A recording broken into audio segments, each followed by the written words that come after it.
家業が続いてきたのは理由がある。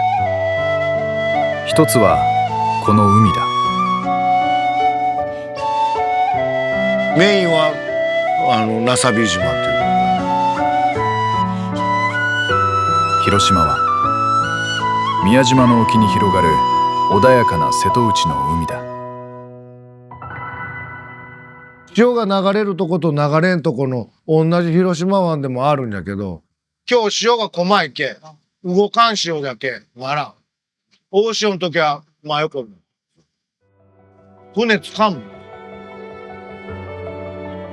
この海にこだわり続けてきた牡蠣屋、それが新水産だ。宮島の裏で島と島が狭うて潮が速いけ、やっぱ牡蠣はそこのナサビ島が一番美味しいけ、身が締まるっていう。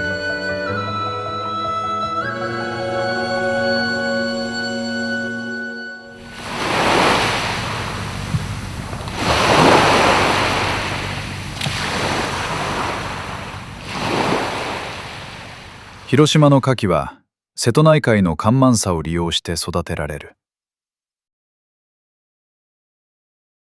夏、ホタテの殻についた小さな牡蠣を海岸の棚に吊るして育てる。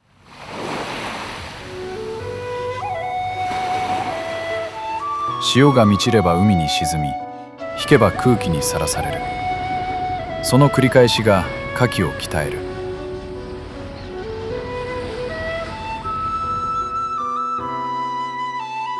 抑制と呼ばれる広島特有の育て方だった。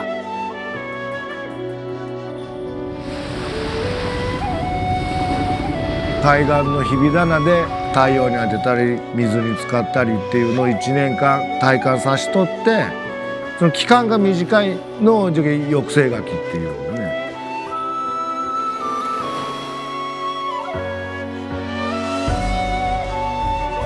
海岸の抑制棚で育てた牡蠣は大名サミのいかだへ運ばれる。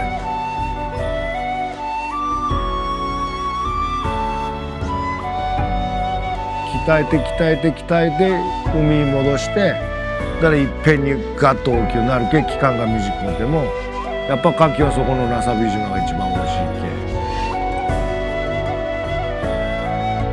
け。昔からまあ言われとることやけどね、親の代からのことやけ。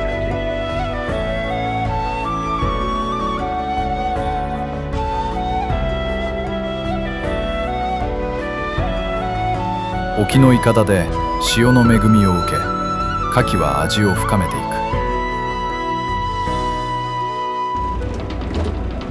く。そして冬、夜明け前、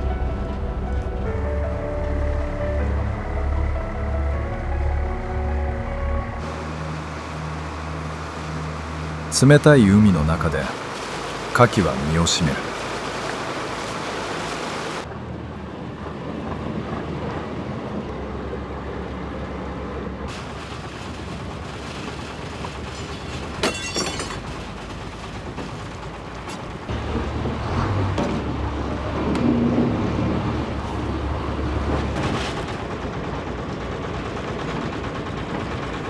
海に垂らして育てた牡蠣の束を引き上げ、船へと上げていく。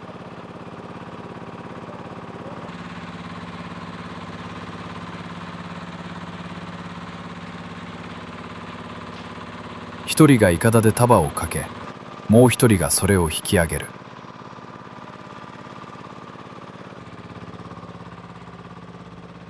この仕事は一人ではできない。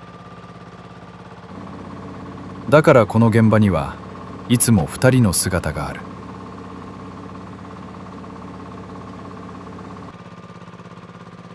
牡蠣の味はこの海から始まる。だから新水産はこの海にこだわり続けてきた。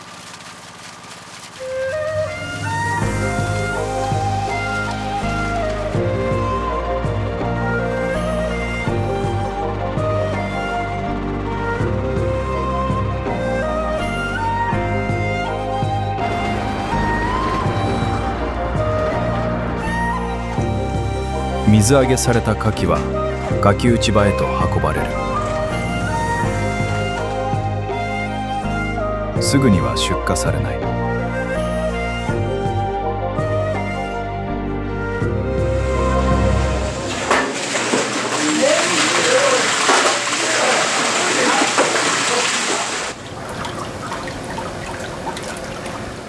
井戸から汲み上げた地下水に牡蠣をつける。地下80メートルから汲み上げた水は海に近い塩分を含んだ汽水だ。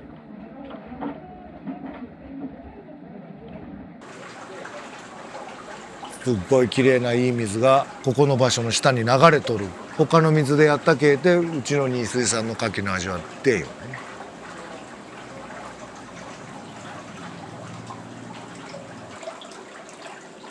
この場所でしか生まれない味だった。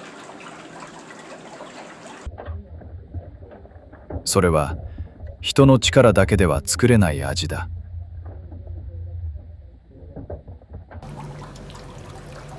海と同じ状態でお客さんの口まで持っていけるっていうのはこの水があるけできることで、わしが偉いんじゃのうてこの水が偉いんよね。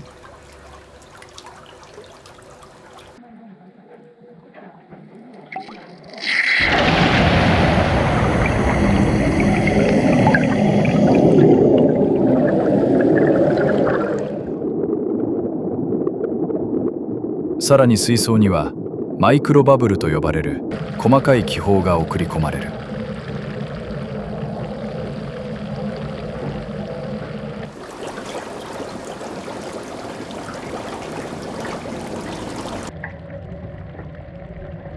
牡蠣は自分の力で体の中のものを吐き出していく。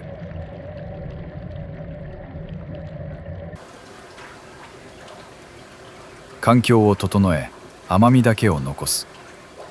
それが新水産のやり方だった。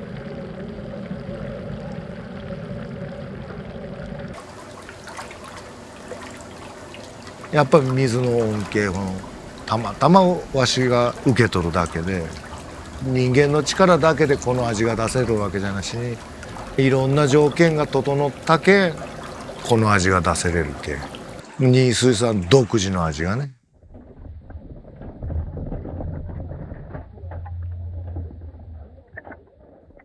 こうして整えられた牡蠣は人の手で開かれていく。その牡蠣は小さい。だから大きさではなく味を大切にしてきた。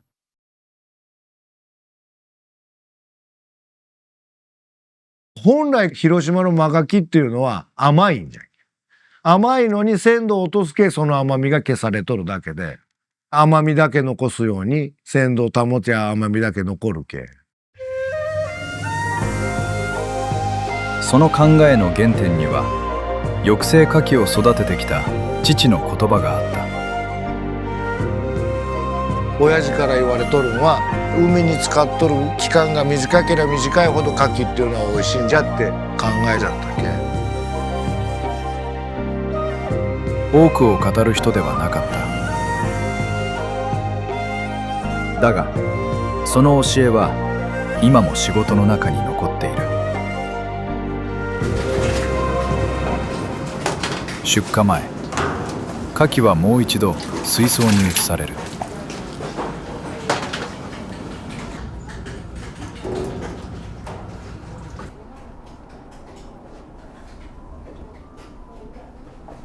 いつもと同じように最後の手を入れる。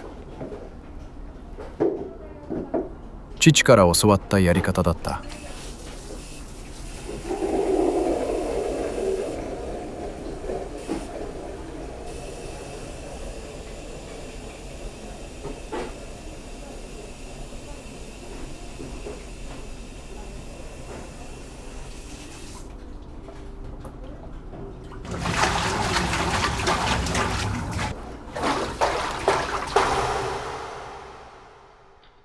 味を損なわないための最後のひと手間。それが教えだった。